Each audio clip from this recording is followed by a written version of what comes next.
The night before we met, I had realized I could figure out who he was. I could figure out his last name. So I went and looked him up on Facebook and found that we had 10 or 12 mutual friends.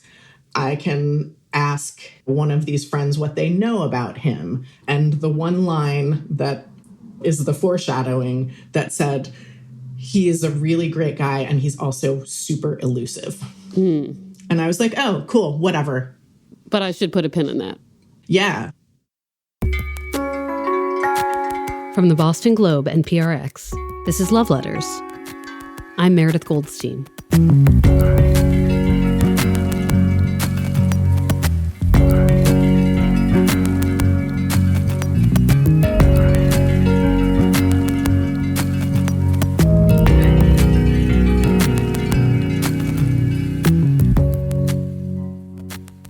Some of us believe in the myth of control.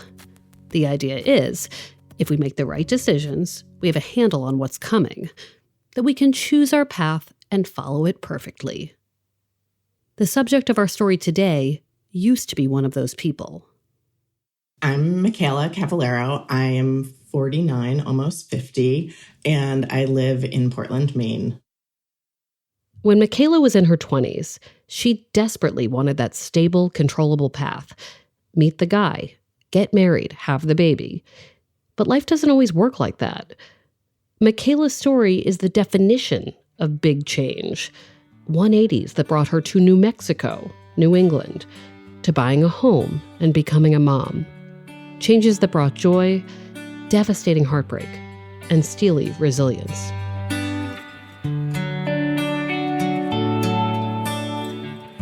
We begin in 1994. Michaela's finishing up school at Alfred University in Western New York. And like many good love stories, Michaela's starts with a post-graduation existential crisis. I graduated from college and had somehow failed to think about what I was going to do with the rest of my life. You know, I was very good at checking the boxes, doing the things, following the path, and suddenly the path was really wide open.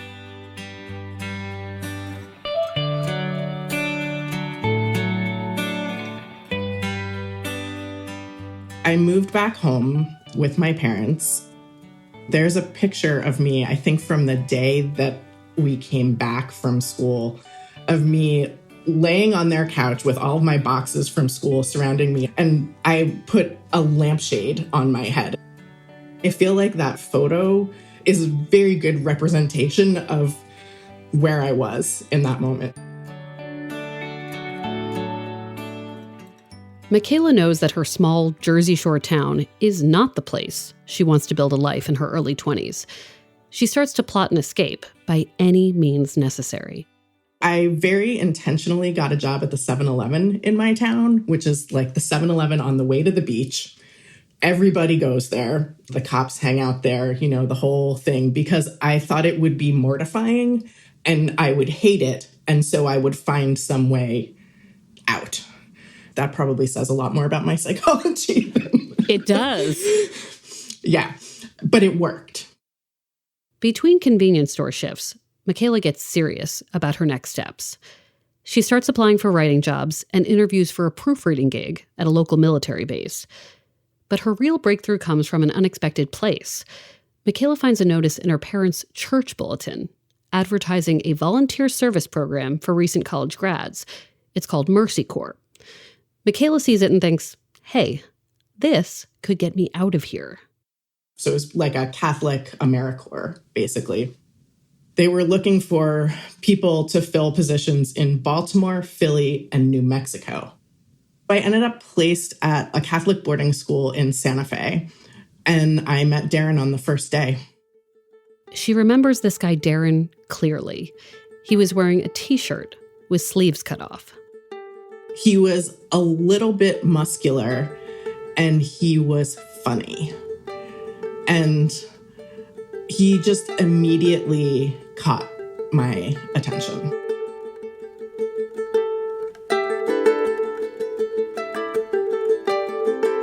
At the school, Michaela's assigned an RA type of role in one of the girls' dorms. Darren has the same job in a dorm for boys. Their schedules are pretty much identical. They get the kids up, get them through their morning chores, and send them off to class. They then have most of the afternoon free until their work responsibilities pick up again when the school day lets out. It's in these mid-afternoon hours that they start to spend more time together. We would hang out and read, sitting on the hill outside school. He was from Maine, also had never been out west before. Neither of us had any money. We were making $200 a month was our stipend as full-time volunteers. And so we went hiking a lot. There was definitely a lot of attraction. An attraction that ignites one steamy holiday weekend. It's October, and Michaela and Darren are on a camping trip with friends in the Grand Canyon. Like idiotic 22-year-olds, he and I kissed for the first time in a tent with our friends. Classy. That's right? What a move. Did everyone applaud? Oh, everyone was in their sleeping bags, pretending valiantly that they did not know what was going on. And they're thinking, oh, we're camping with these people. Yeah. Proud moment. Back in Santa Fe, Michaela's attraction to Darren continues to grow. He's funny, but he talks seriously about his life and his place in the world. He gives off stable guy energy, which is a big selling point for Michaela. It's the opposite of what she knew growing up on the Jersey Shore in the 80s. My parents were young hippies who got married because my mom was pregnant with me. They had a super tumultuous relationship and split up and got back together a number of times. We moved a bunch of times because of either financial stuff or ups and downs in their relationship. Like, what did you think your love life would become when you got older? If I had kids, I wanted to live in one house and stay married forever. I really wanted security and stability. When I met him, I was like, okay, this is it. I am done with other guys. He's smart. He's funny. He's steady. I don't need to look elsewhere. So Darren seems like he's the guy. He's everything she's looking for. But a couple of years after moving to New Mexico, Darren and Michaela both decide to leave their work at the boarding school. And neither of them know what their next step is in life or where they'll end up. So in the face of so much uncertainty, they actually leave their relationship too. Michaela moves to Oregon with some friends from high school. Darren stays in Santa Fe.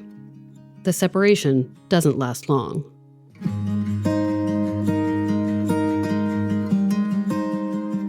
Neither of our plans worked out, and we ended up driving back east together. I drove from Oregon to Santa Fe, picked him up, and we both sort of, with our tail between our legs, each moved in with our parents. Back in New Jersey, Michaela applies to grad school for nonfiction writing. At this point, her relationship with Darren is very on-again, off-again. They'd reunited, had a big fight, and broken up again. By the time she's accepted to a program at Emerson College in Boston, it's been several months since they've spoken. Then, one summer day, she gets a call. He got in touch with me and said, I can't stop thinking about you. I miss you. I think you're right that we're supposed to be together. Can I come see you? So he drove down from Maine to my parents' house and had to kind of win me back more or less in front of my parents. And he did.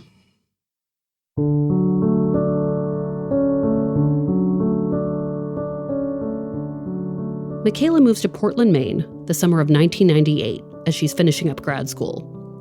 Despite living in the same city as Darren, she's insistent that they date the traditional way, which in her eyes means separate apartments across town. But things move quickly toward that stable life Michaela has been craving. She and Darren are engaged within the year and marry in 1999. 7 years later, their daughter is born. That's when things start to shift. They see one another as great co-parents, but slowly, Michaela starts to feel her relationship with Darren beginning to fray. The seeds were kind of already had already been planted of us being really, really great at running a life together, at managing a household, and also what we thought were parallel paths were in fact slightly divergent from one another, so that over time we were growing just sort of imperceptibly further apart. Between the stresses of raising a young kid who hated sleeping and job stuff, small to medium-sized problems, it just sort of really slowly eroded the strength of our marriage.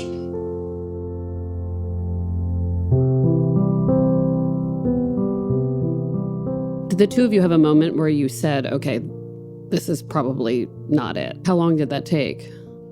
That took a while. Things came to a head on a particularly challenging family vacation. Darren, Michaela, and their 6-year-old daughter, along with Darren's parents, were on a trip to Santa Fe, New Mexico, the city where Darren and Michaela first met and fell in love. The funny thing is, I can't remember exactly what was awful about it, but it was awful. We had, at that point, an argument in a restaurant where I ended up walking out of the restaurant crying and was like, I can't believe, however many years later, I am doing the same thing in Santa Fe that I did in 1994, 1995. He was adamant, we're not going to split up. And that, given our history, carried a lot of weight with me. We did all the things, we did regular date nights. And at some point we tried couples therapy. But all the effort, all the self-work, all the quality time together, it wasn't enough. We'd been arguing, and we're both just miserable. And we really were working on trying to have big talks and trying to spend time together. And Darren came downstairs one night. I was sitting on the couch and he said, I think we just need to call this. I think we should just get divorced. And I just quietly started crying, and that was it. I don't think he even slept at the house that night. Darren and Michaela's daughter is 8 years old by the time they divorce, and they work hard to make the transition as smooth as possible for her. They go to school events together and even have periodic family dinners for a while. The whole family just kind of adopted the attitude of Michaela and Darren aren't together anymore, but that has no bearing on our daughter's experience. So he and I worked really hard at just being in contact all the time. But Michaela is also single after 20 years of off and on, and then very much on, with Darren. She's ready to see who else is out there. I, at some point, dubbed it my slutty summer. The dating apps were relatively new and exciting at that point. I was on Tinder and OkCupid. It was amazing to me how easy it was to line up dates at that point. It was just kind of intoxicating to feel like there's this whole universe of possibilities out there now. And it just felt really liberating. At the very end of the summer, I matched with Pete on OkCupid. Pete. That's not his real name, but it's what we're calling him here. Pete is artsy and handsome. He's a professional photographer, so his photos are just objectively better quality than the grainy fish pictures she sees on other profiles. On his profile, he's written out a funny list of things he likes. Dollar bets with a certain friend. Visits to the local rundown horse racing track. Michaela is intrigued, and they agree to a date. Michaela's daughter is out of town visiting family, so she has the whole night to herself. Pete takes her to a park overlooking Portland's Casco Bay. They have wine and cheese, and the chemistry is immediate. Within a few weeks, they've both taken down their profiles, and they're seeing each other exclusively as the summer of 2014 comes to a close. Under her co-parenting arrangement with her ex-husband Darren, Michaela is child-free on Thursdays and every other weekend. These days without school schedules and dance practices, it gives her the freedom to live her own adult life in a way she never has. It felt really great. I loved having a partner who was really open about how much he liked me and loved me and how attracted he was to me, and also how confident in his own stuff he was. Things are getting serious. So Michaela decides it's time for Pete to meet the family. Her daughter, of course, but first, Darren. So we had like the world's most awkward coffee, the three of us, and it went super well.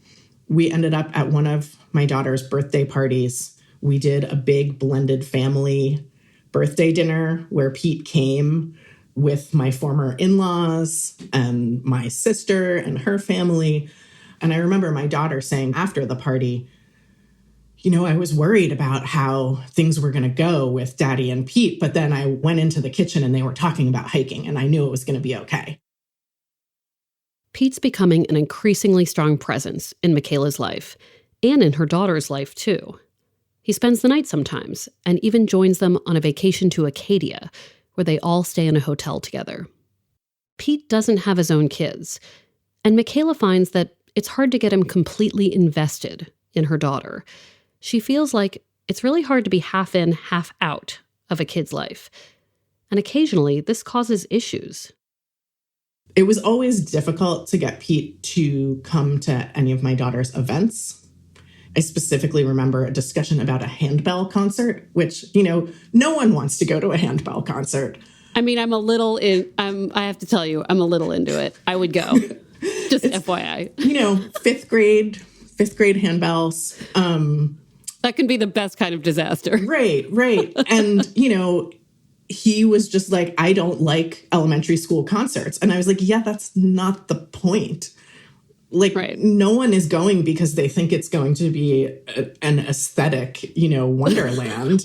Like, you're going because there's a kid that you care about who's participating. And so he did come, but it took a lot of haggling to get him there.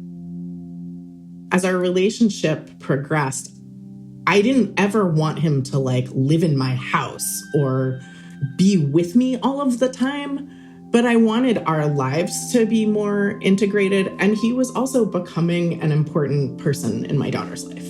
And that's what you do when you're an important person in a kid's life, is you show up to their stuff.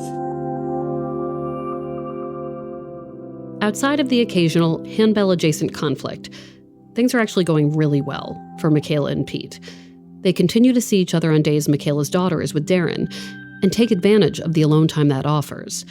It's a 180 from the more traditional suburban life Michaela led while married. But then in April 2017, something big happens. The kind of tragedy that changes Michaela's life and the lives of the people closest to her irreversibly. I want to talk about the day you got the call about Darren.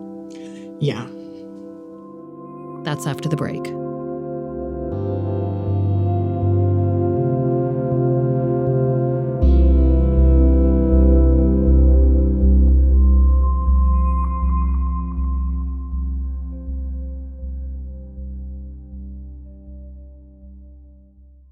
Here at Life Kit, NPR's self-help podcast, we love the idea of helping you make meaningful lifestyle changes.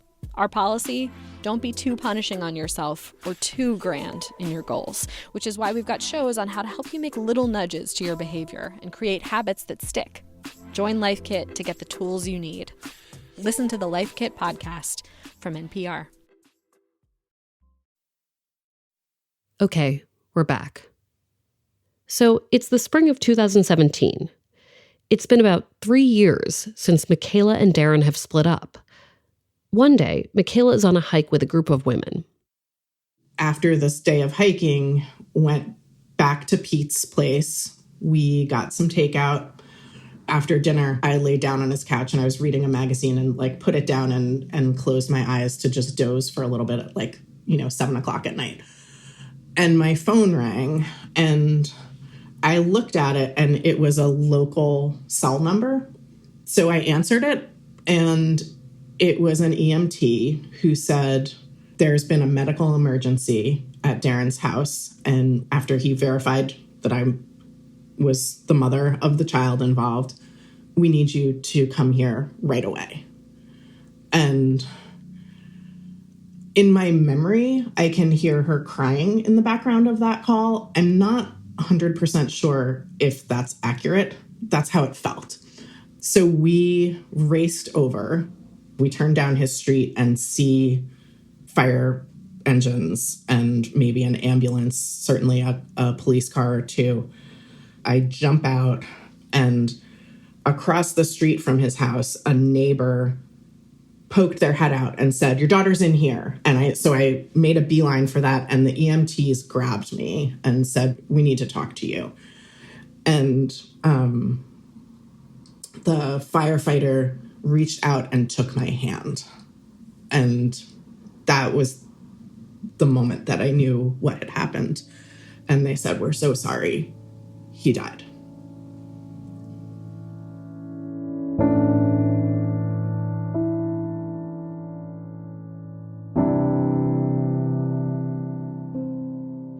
And what did they tell you had happened?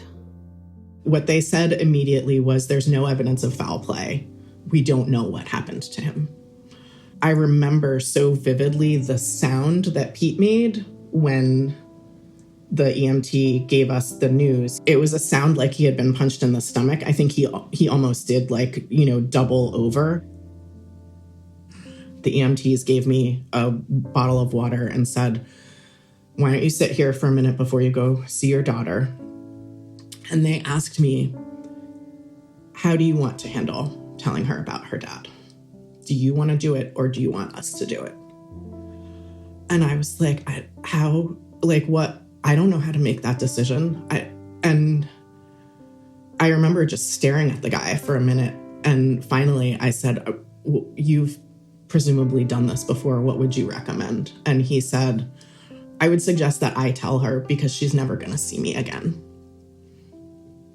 So I went in to the neighbor's house. Fortunately, my daughter was not with him when this happened. She was with a friend. The next bit of it is a bit blurry. I was with my daughter and her best friend and the best friend's mom, sitting on this neighbor's couch who I had never met before. And the EMT came in and knelt down in front of us and just told her that he was dead.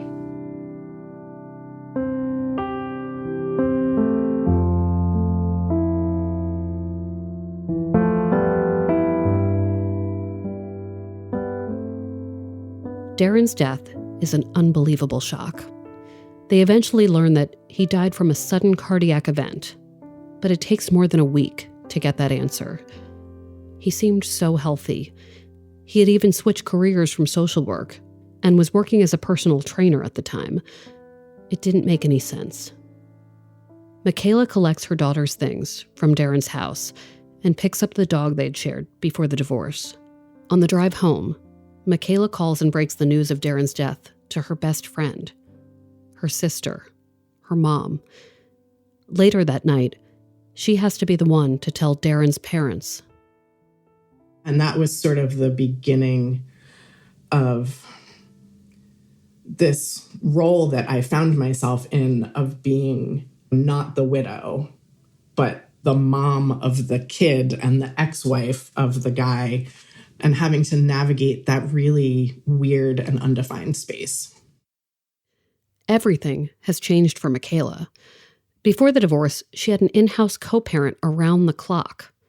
After she and Darren split, Michaela found herself with a split parenting schedule. But suddenly, it's just Michaela, full-time single mom to a grieving 10-year-old kid.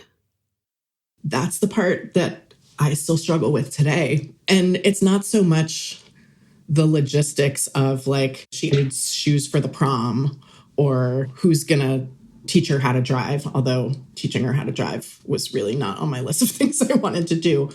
But it's the only person who cares as much as I do about the minutia of this kid's existence is gone. To this day, every once in a while, something will happen and I will reach for my phone to text him. That is just an enormous loss.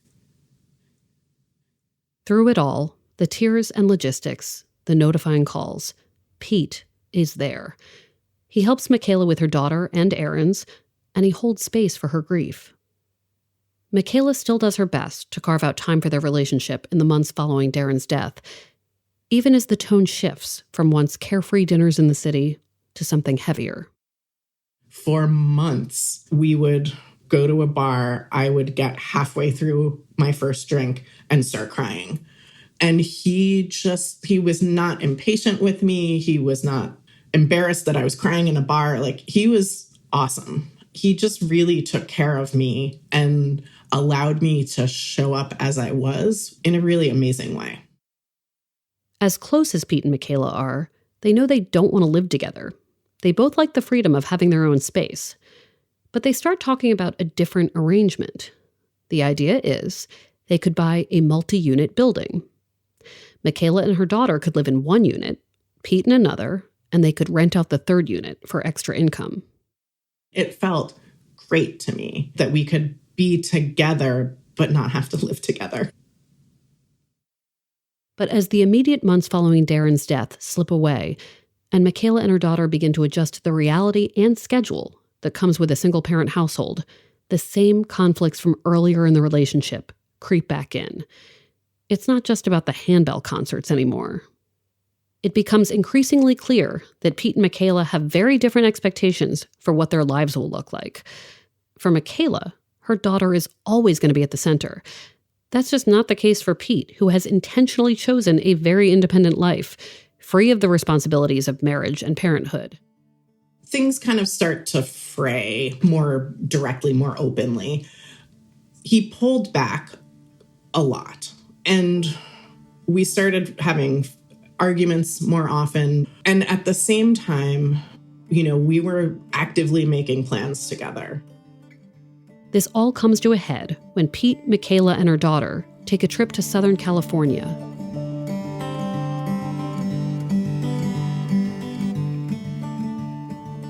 We were in Orange County staying with dear friends of his. It was just really idyllic. And it turns out the vast majority of the time he was miserable. He was hating this vacation.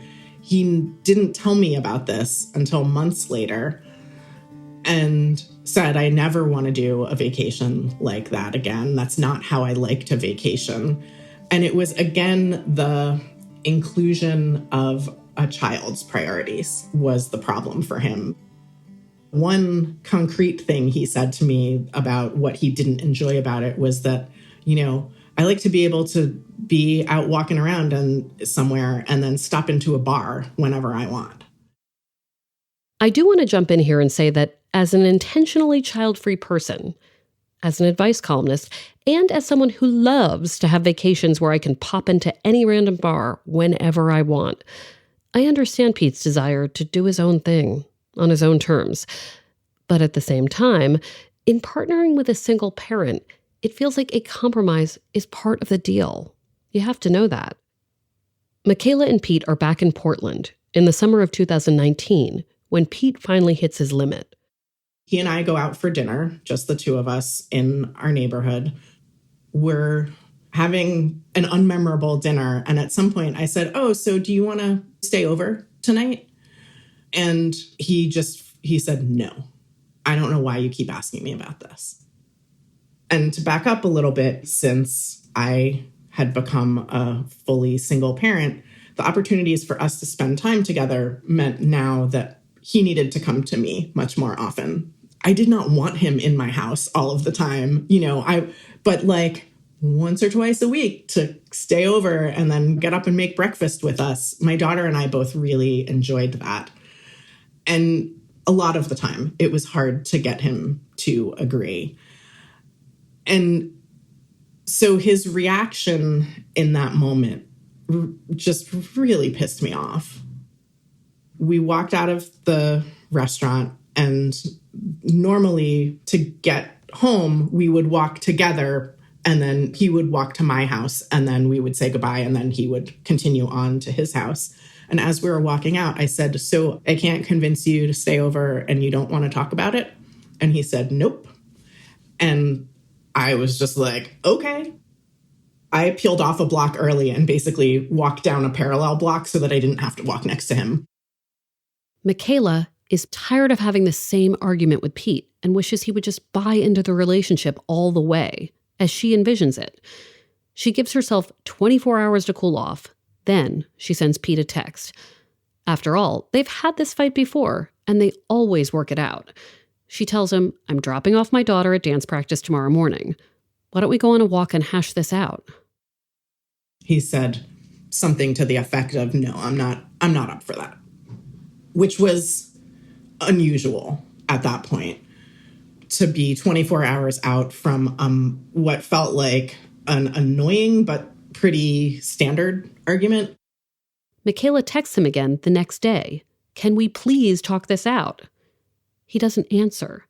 The silence is so out of character that it really freaks her out. I go into full-blown catastrophizing. Like, is he dead? Has he run off with another woman? Which, by the way, you would think that he might anticipate that a non-response for someone who has dealt with what you've dealt with would be extra scary.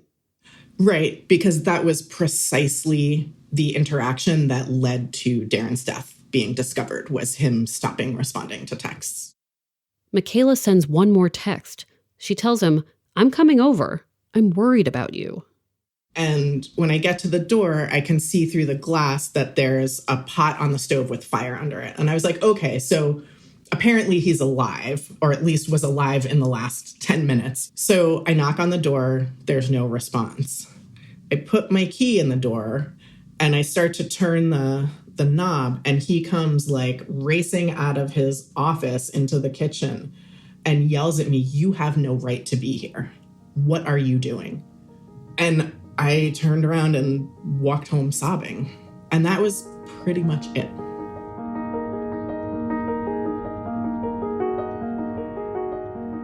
Michaela is devastated. It's her daughter's dance recital that night, and she goes alone. She asked me in the car on the way home, like, oh, did Pete come? I didn't see him, but I didn't know if, he didn't want to wait around for me afterwards. And I said, no, we had an argument a couple days ago and he didn't come and I'm not sure what's going on. And I cried, while I was telling her. So this then leaves you with another messaging to your child of someone who's not going to be around. Yep. Who just 1 minute is there and the next minute is gone. Once it was clear that it was totally done, I tried to tell her that it was his decision, and she could not handle that at all. She was like, it's both of you. It was both of your fault. That is part of the thing about being a single parent. There's not anywhere else for the anger to go.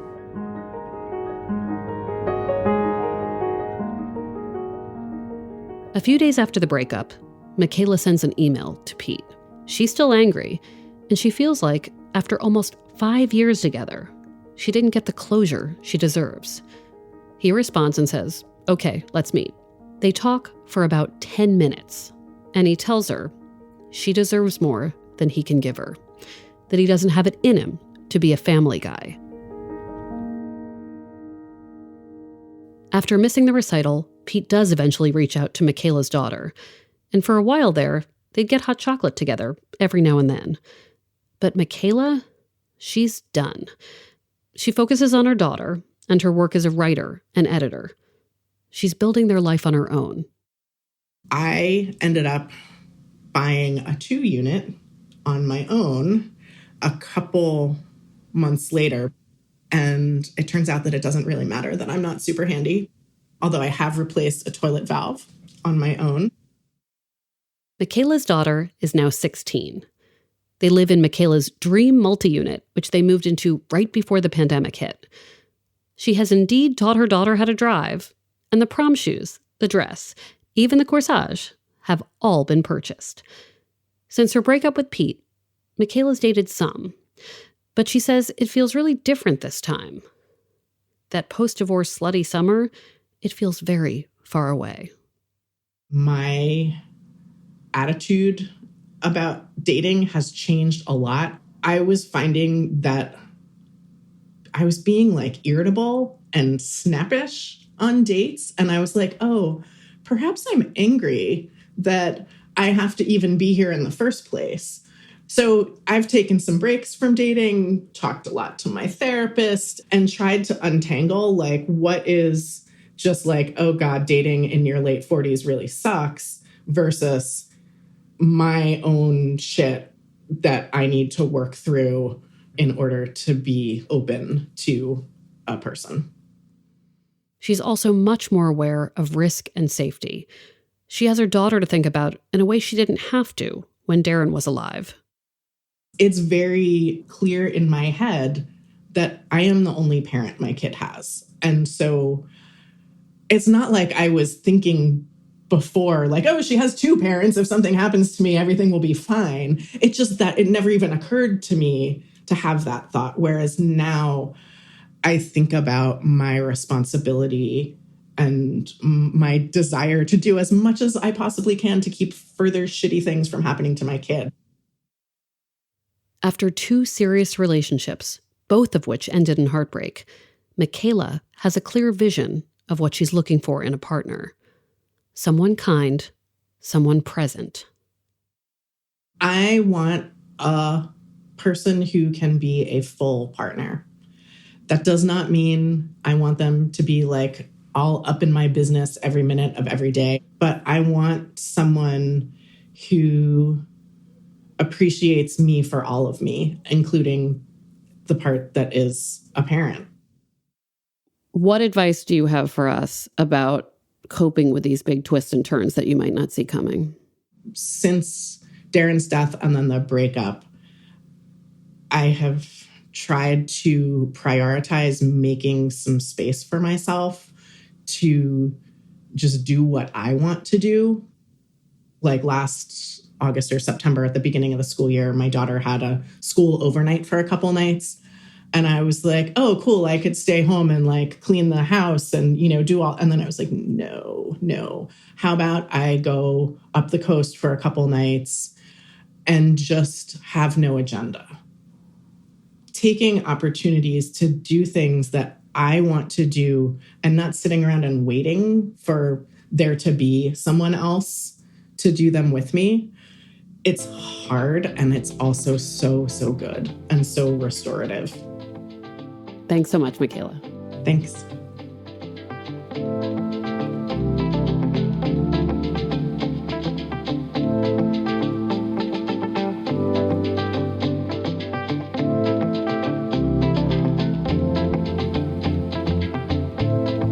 Love Letters is a production of the Boston Globe and PRX. Today's episode was produced by Caitlin Harrop, Amy Padula, and Scott Hellman. Ned Porter does our audio mixing, sound design, and mastering. Devin Smith does our audience engagement. Love Letters illustrations by Ashanti Davis. Check them out on the Love Letters Instagram. Special thanks to Brian McGrory and Linda Henry. Our music is from APM. And if you like the show, please follow us on Apple Podcasts. You can always send us a letter. We are an advice column to loveletters@boston.com. We're online at loveletters.show. I'm still stuck on the handbells, to be honest, so I'm just processing a lot right now. There's nothing I love more than going to some kid's art thing. I'm Meredith Goldstein. Thanks for listening.